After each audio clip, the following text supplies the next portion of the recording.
right, good afternoon. Thanks for joining us. My name is Mike Benner. I'm the Public Information Manager here at the Portland Police Bureau. By now, you know that a grand jury has indicted Lee Calhoun on murder and abuse of a corpse charges in connection to the deaths of Charity Perry, Bridget Webster, and Joanna Speaks.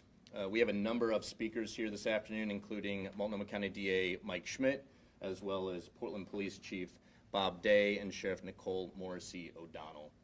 Following their comments, we'll do some Q&A.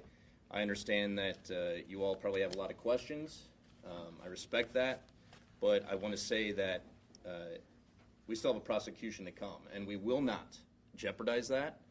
We want justice for these women and their families, some who are in the room today. With that, DA. Thank you, Mike. Today, my office announced a 6-count indictment charging Jessie Lee Calhoun for the murders of Charity Lynn Perry, Bridget Leanne Webster, and Joanna Speaks. I want to acknowledge the families of these women who I got a chance to talk with today, and the deep pain and the grief they're experiencing in this process. This community holds you in our hearts and is here to support you. We're all here to offer our condolences and to share our commitment to bringing justice in these tragic murders. These cases are being led by two of my most seasoned homicide prosecutors, Senior Deputy District Attorneys Melissa Marrero, who's here with us today, and Senior Deputy District Attorney Todd Jackson. They both bring a tremendous amount of empathy to their work, combined with a sharp legal acumen. I'm confident in their ability to successfully prosecute these cases. As you were told, the grand jury returned indictments on 3 counts of murder in the 2nd degree and 3 counts of abuse of corpse in the 2nd degree. As with the majority of homicides, these cases are complex, and it has required a significant investigation involving many different law enforcement agencies. I'm grateful to those agencies for their collaboration and their help in getting us to the point where we were confident in presenting these cases to the grand jury. There's still more work to be done. Investigations are ongoing. And with that, I'm going to let the sheriff and then the chief speak to that. Thanks, Sheriff. Thank you, DA Schmidt. I'm Sheriff Nicole Morrissey O'Donnell. Today's indictment of Jessie Calhoun marks a significant step toward justice for 3 women, Charity Lynn Perry, Bridget Webster, and Joanna Speaks, their families, and our community. We recognize that until today, there have been many questions and that their deaths have caused fear and anxiety across our area and for the families who have been waiting for answers. We want our community to know that all of us in public safety have been working tirelessly to achieve this result, and that public safety, your safety, was and continues to be our highest priority. We do greatly appreciate the public's patience to reach this point today. And to get to this point, the Multnomah County Sheriff's Office committed an extraordinary amount of resources. We assigned Sheriff's Office detectives to focus on these investigations. These detectives worked alongside the District Attorney's Office, the Portland Police Bureau, and many other law enforcement agencies to ensure the cases are thorough and complete. Understand that this work does not stop here. We remain committed to see these cases through to the end and holding accountable Jessie Calhoun to the fullest extent possible. Thank you. Thanks, Sheriff. Good afternoon. I want to echo some of the same comments we've already heard, specifically to the families and for your loss. It's a tremendous responsibility that we have in the area of public safety to constantly be advocating for the sanctity of life in all that we do. And today is a gratifying day to acknowledge these indictments, but it's also a very somber day, a day to remember the lives lost and the sacrifice that these families are experiencing in that loss. And although we cannot bring them back, we will do our very best to find justice and resolution in this process on your behalf. I do want to emphasize and recognize, as already mentioned, the extensive collaboration that went into this investigation. The Portland Police Bureau's partnership with agencies behind me, as well as several in the Tri-County area, is ongoing, but has been extensive. And we've been engaged from the very beginning, taking strong investigative steps, marshaling all the resources that we have to bear to come to successful conclusion, or at least a successful point in time as we are right now, certainly not a conclusion. And we're 100% committed to continuing this work around this case and any other information that might become available. So just know that we're not done, and we are very much aware of the impact this has had on our community as a whole. And our desire here today is to message to those, as the sheriff said so well, that we are engaged, we take this responsibility seriously, and we intend to continue our commitment to provide the highest level of safety to the community. Thanks.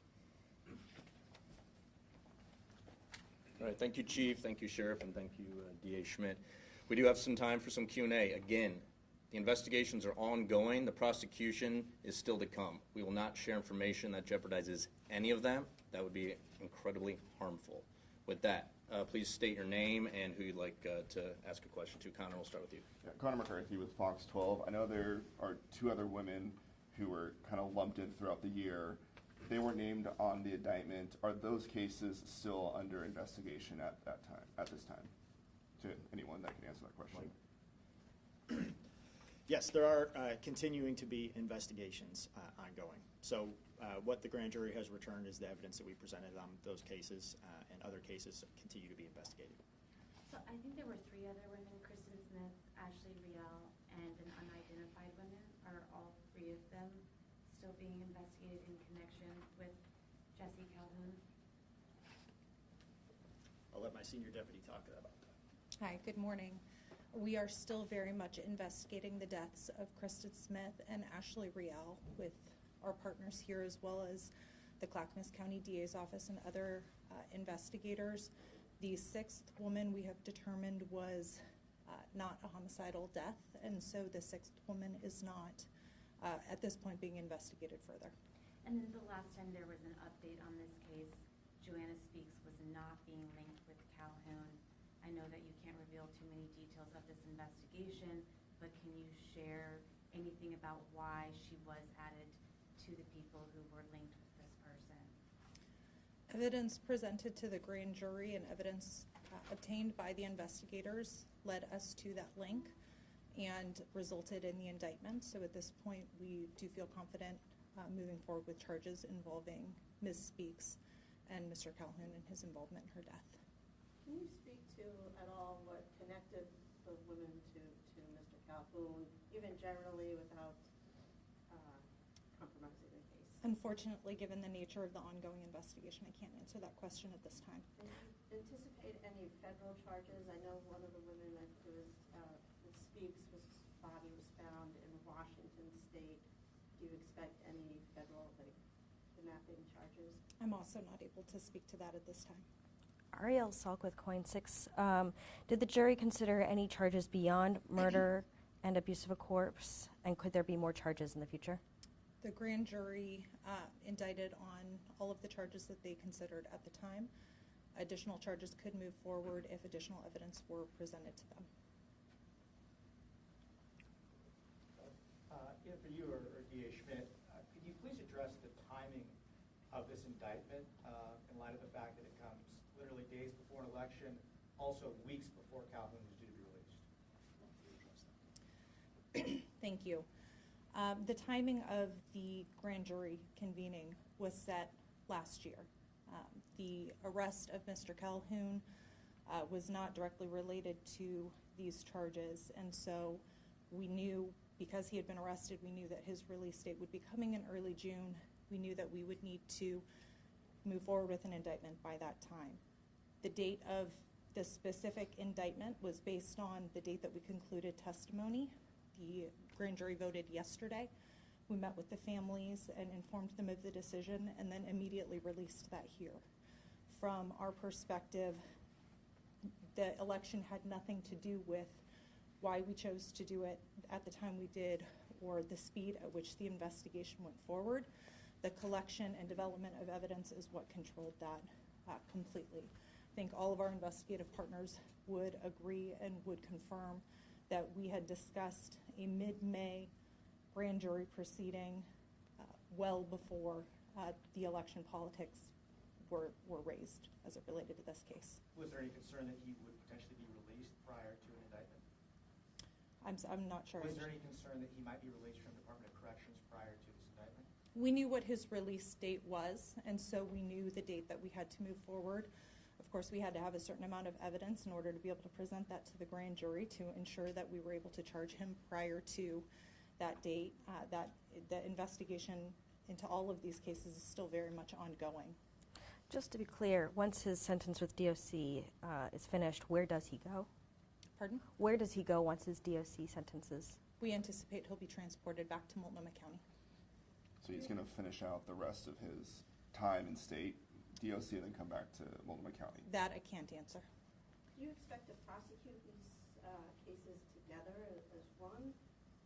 The grand jury returned a single indictment, so at this point, Mr. Calhoun will be charged on one charging document. A couple more questions if you have them. Can you speak to Calhoun's relationship with these women, how he knew them, any link in how they knew each other? Due to the nature of the ongoing investigation, unfortunately, I can't provide that information at this time. Looking at the charge of murder in the second degree, can you provide any explanation as far as what factors may have come into play in determining murder in the second degree versus murder in the first degree? Those who don't have a general understanding of how the statute's written. Sure, there are very specific requirements in order to get to an indictment of murder in the first degree, factual things that we have to be able to prove. The evidence that was presented to the grand jury at this point supports a murder in the second degree charge. Were we able to indict on murder in the first degree, we would have sought that. At this point, the investigations are ongoing. If something changes, that's a possibility, but we have to go with what the law says, and the grand jury has to vote on what the actual elements of the charge are. When is the arraignment set? We don't have a date yet. Are there any other people being investigated as a person of interest in this case? That I can't answer at this time. Can you say when you first got the inkling that he may have been responsible for one of the homicides or more?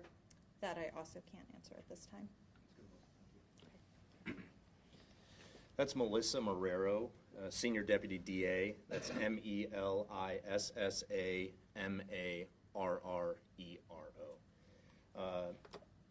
Lastly, again, anyone with information about Jesse Calhoun is urged to reach out to our detectives. They are mentioned in the release that went out this morning from the Multnomah County DA's office. With that, I thank you for attending. Appreciate it. I think one of the family members wanted to speak. Oh, she did. Please come forward. And this Oops, is, sorry. pardon, this is Diana Allen and Melissa Smith.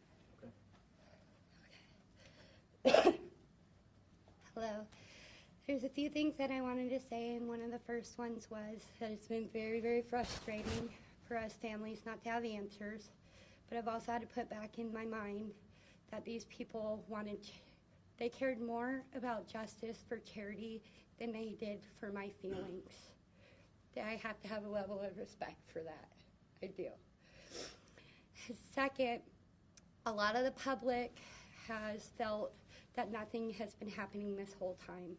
And I want to tell you that these detectives have worked so hard, and they have made sure that they knew that we were working. Even though they wouldn't give me the answers, I knew they had answers because they wouldn't give them to me. And then third is just because not all of these girls, and I won't add that, but just because not all of these girls their charges have been brought up yet for the other families does not mean that we aren't still standing beside them. That we're still together the whole way, always. We've done a lot of investigating all year. Diana, Ariel, and I, my family, fighting, trying to help our wonderful detectives, are they?